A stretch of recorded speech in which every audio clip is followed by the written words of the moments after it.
Hello and welcome back to the Real Music Talks. Today's guest is Goda, an upcoming artist from London. How you doing? I'm good, thanks. How are you? Yeah, not too bad at all. So for people that are listening that don't know you, they've never heard of you before, how would you describe yourself as an artist? Oh, well, I would describe myself as a soul singer, songwriter who's based in London at the moment.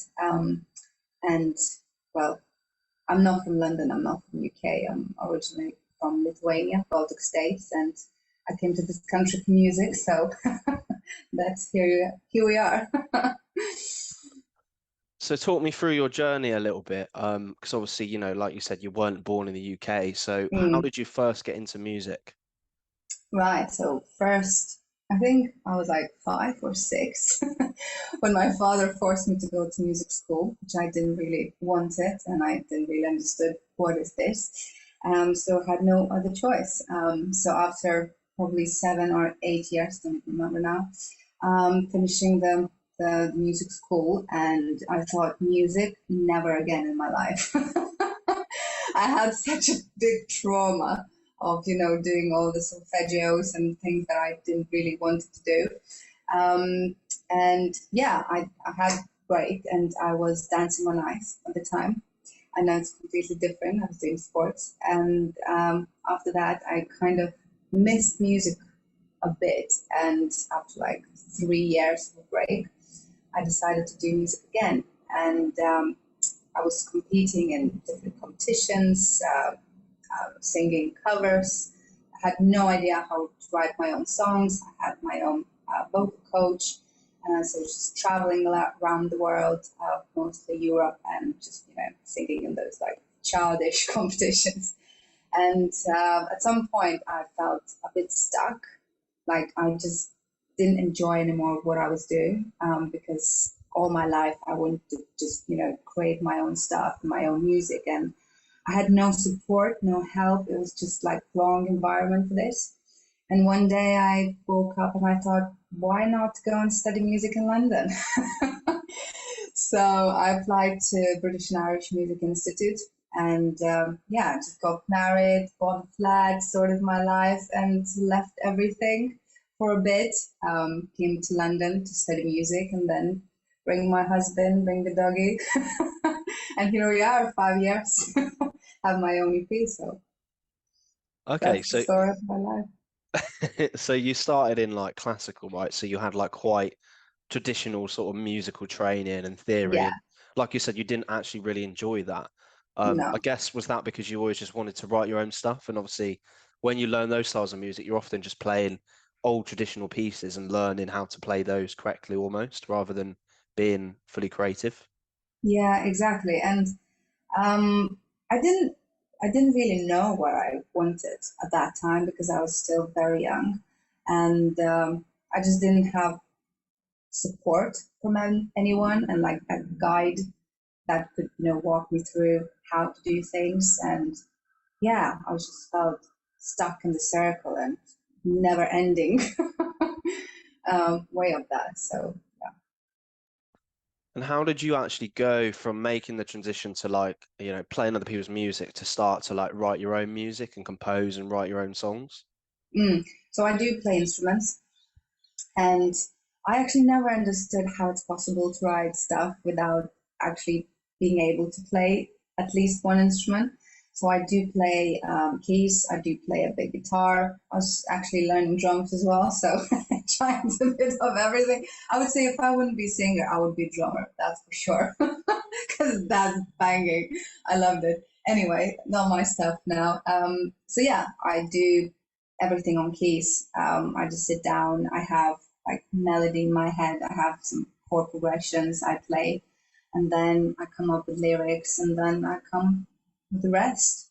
Put some bass, and drums like a MIDI, and then I give it to the band, to my band, and we come up with beautiful arrangements. So, And how did you go about forming the band? You started off writing songs on your own. Was that something that you formed through BIM?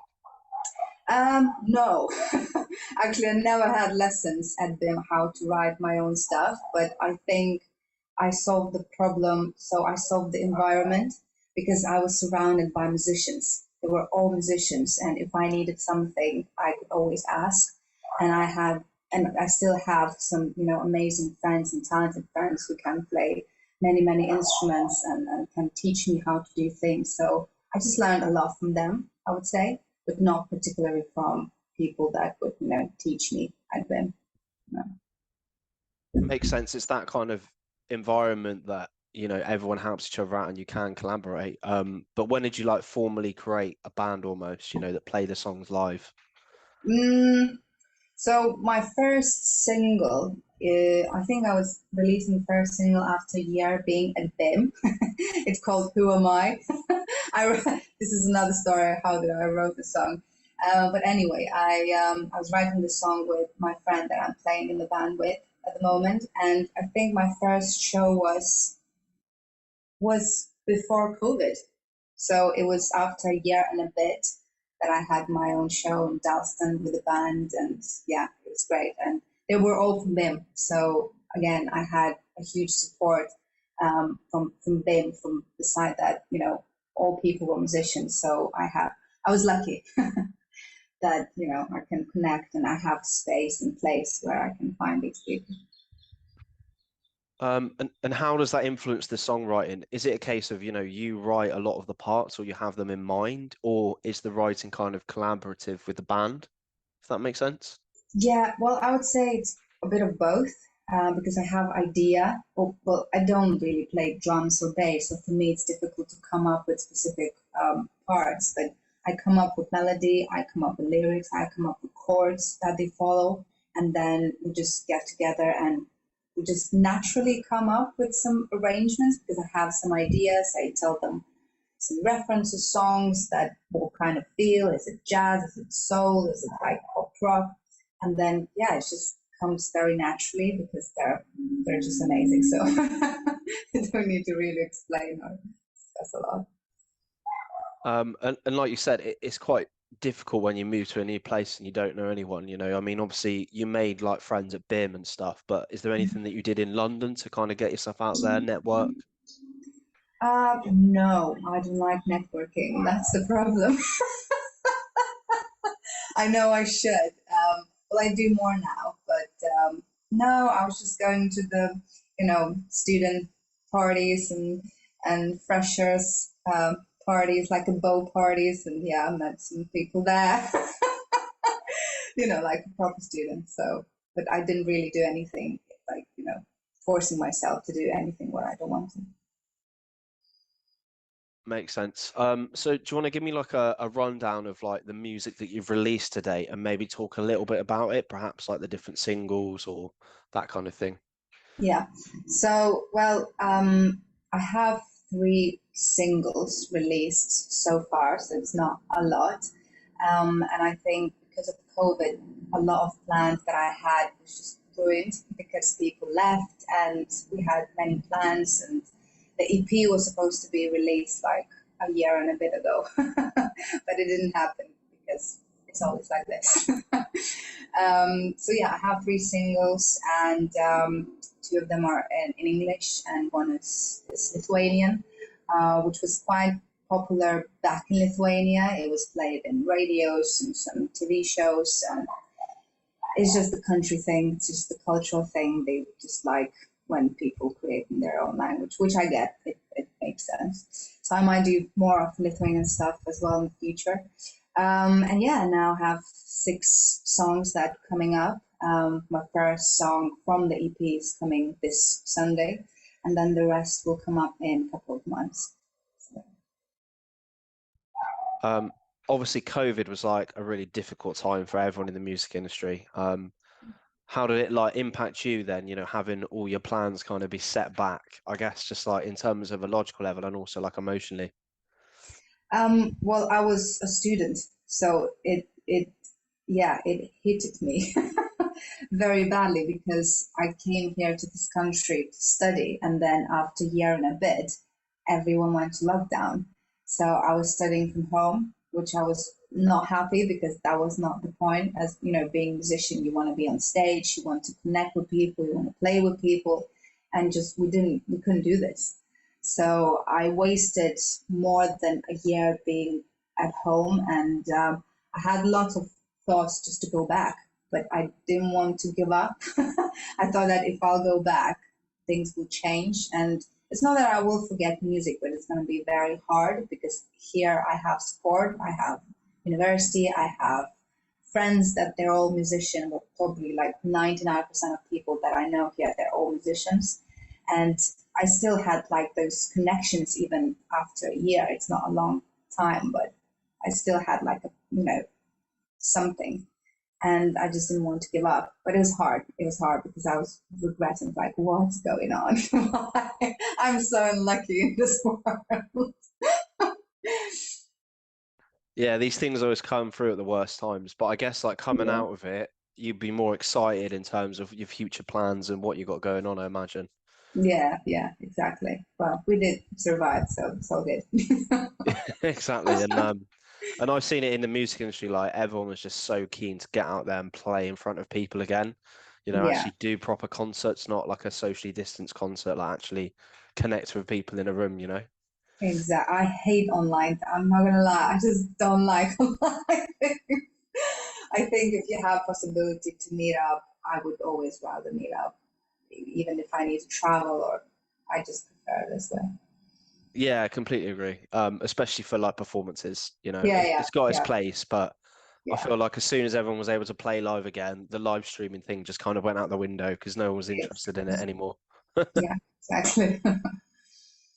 Talk me through your experiences playing live to date then.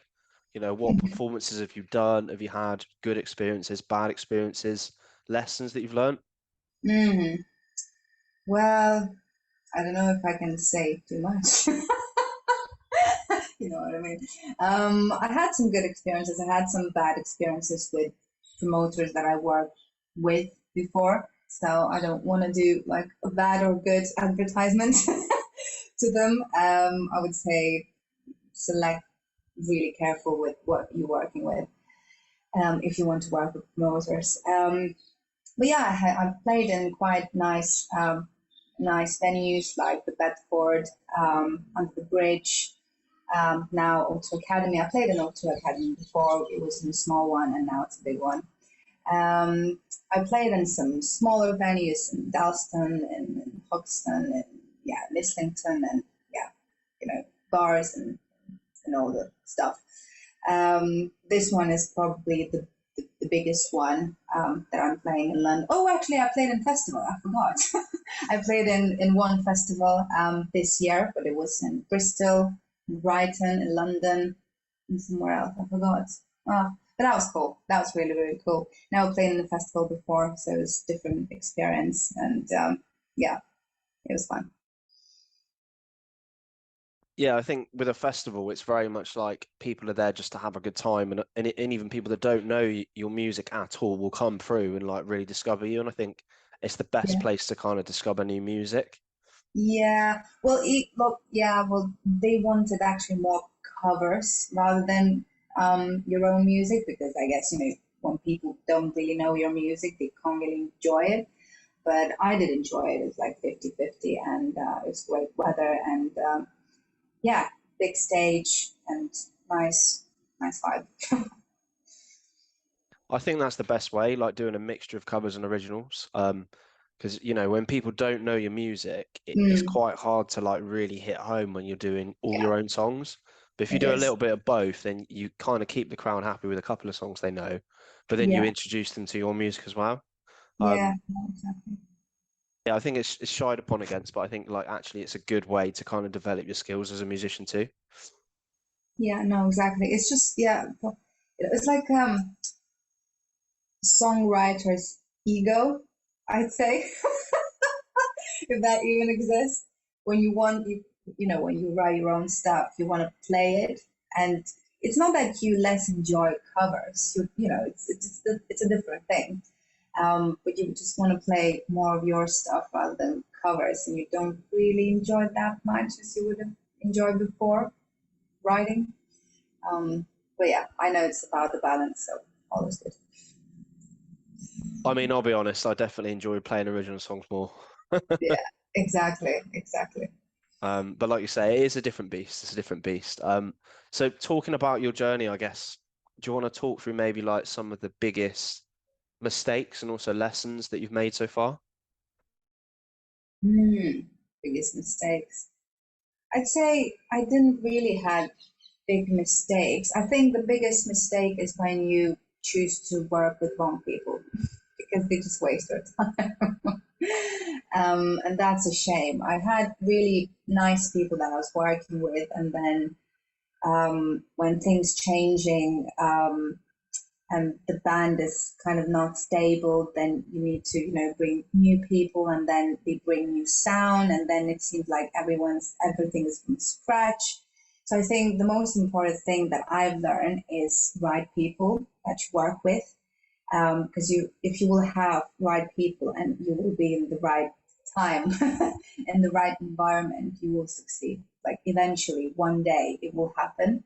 But when people keep changing, and I changed like quite a lot of people in my life that I work with, and not necessarily because like they were bad, but sometimes you just feel stuck. With some people, I just felt stuck, and then you just need to move on and make that decision that it needs to change. Like you need to change something, and because it's your thing, like you create songs, and it's like your band. You need to make that awful decision sometimes. Yeah, that's a tricky one. I mean, how do you go about finding the right people? And like you said, if you have to get rid of people because it's not a fit anymore, like how do you go about that? But I think people are not stupid. They feel right that something is off. It's not just me who feels that something is off. They probably feel in the same way, but like again, someone needs to make that decision. And I guess because I want to move on, I don't want to be just stuck in one place for ages.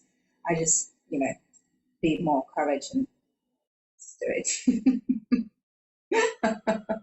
There's a saying, I would rather ask for forgiveness than ask for permission. No, I think that's really good advice. It's Yeah. really good advice. So you mentioned you've had some tricky promoters that you've worked with and stuff. Mm. How do you approach that side of things, finding gigs, um, working with promoters, getting yourself out there in that way? What's been your experience, and I guess what is your advice in that Yeah. aspect? Well, it also comes, I guess, with experience, because there are loads of promoters that you can work with. And from the financial side, it's really hard to make money with your own music because like most of it comes from covers, playing in weddings and private parties. Unless you're like a big star, then the money comes in from Spotify and from other things. Um, but to play with those like small promoters in those small venues, I just don't really see a point anymore for myself, as I just felt a bit stuck in the same, position, not really growing anywhere. So that's why we made the decision with the band to do it ourselves. It's freaking hard. I'm not gonna lie. I was regretting 100 times doing this thing because everything is on your side. Like you need to be responsible for everything, for ticket sales, for music, for tech side, for everything. Like it's on your shoulders. As when you work with promoters, some of the responsibilities goes to them. But then again, you give them everything. You don't really have freedom. You don't really have voice. You know what I mean? You don't have any effects or the way you want to play. And this time we again it's you need to have some budget to do this, because things cost. And if you want to do it properly, it costs even more, unfortunately. But then you just do in your own way, and in that way, you can create a professional portfolio for yourself and for your band, for your music that you can use further to grow and step up in another level, I would say.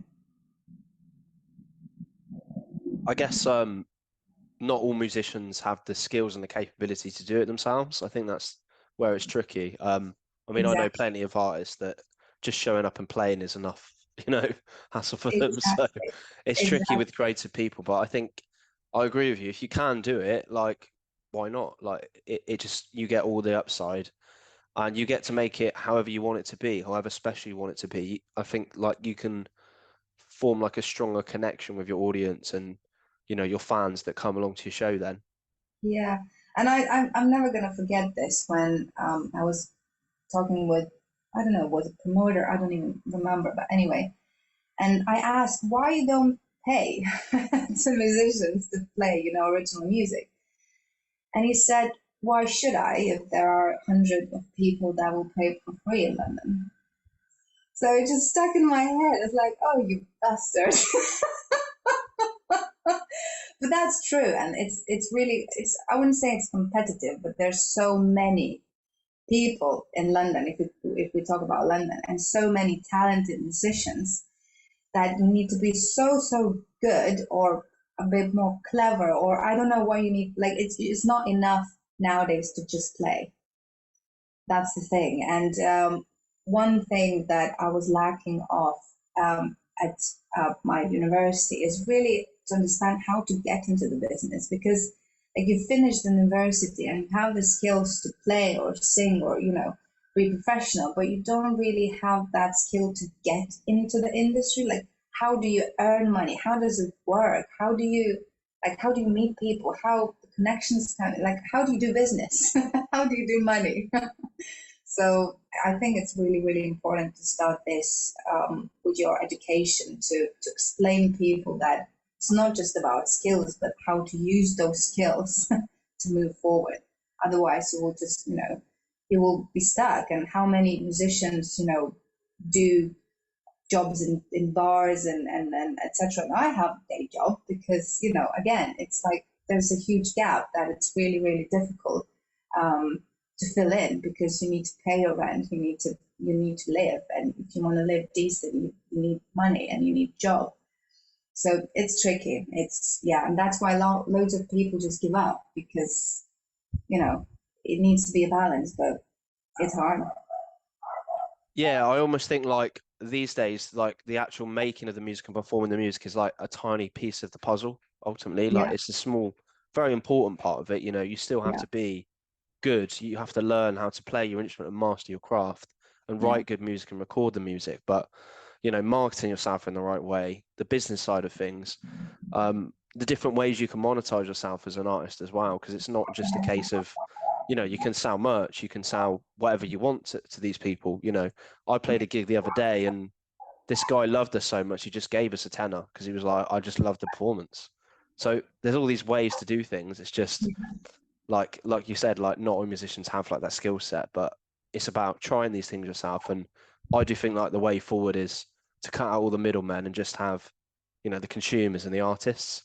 yeah, yeah, exactly. It is very important, and but again, no one explains you this. That's the thing. Like, you need to find this in your own way, and that takes time. And yeah, but it is what it is. For sure. And without me sort of like hijacking this to pitch my own business, we'll go back to what your plans are. So talk to me about your upcoming gig and also your future plans for the rest of the year. Yeah. Well, I think my biggest plan is to finish up with the music, with an EP and release it. 'Cause I've been waiting for this for like a year and a bit now. It took some time, but it's going to be good. So it's better to wait and do it properly rather than rush it and just do it like this. And yeah, the gig, I'm looking forward to it. It's on Sunday in O2 Islington Academy. I'm a bit terrified, not gonna lie. We have some really nice support bands, free support bands, and it's gonna be nice, jazzy, soulish, a bit of rock, a bit of blues, a bit of everything. Because the EP is called Seasons, and I won't lie, every single song is different within a bit of different genre as well. It's like really from jazz fusion to rock, which you would say, what is this? But again, I don't see anything wrong with this. Music is music, and it doesn't need to be like one genre all the time. I'm exploring things, and if I'm enjoying it, then I hope other people will enjoy it as well. If don't, then, well, at least I will. I totally agree that there's no rules. I don't think you should have to stick to one genre for a whole album. And personally, I find it boring if bands do that and don't experiment a little bit. So we're actually nearly out of time today. It's been really great chatting. Just to kind of close us out, is there anything else you'd like to leave the audience with? And you can say anything you want here. Okay.